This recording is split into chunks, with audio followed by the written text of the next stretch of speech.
ఇంట్లో విజయ కొండాపురం వాళ్ళు గ్రాన్యువల్ ప్రొటెక్ట్ 82 వాడిర్రు, మంచి రిజల్ట్ వచ్చింది. వీళ్ళ పొలం ఇదే.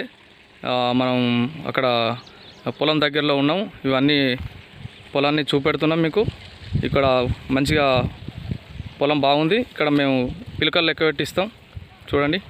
1 2 3 4 5 గట్టిగా పెట్టు 7 8 9 10 11 12 13 14 15 16 17 18 19 20 21 22 23 24 25 26 27 28 29 32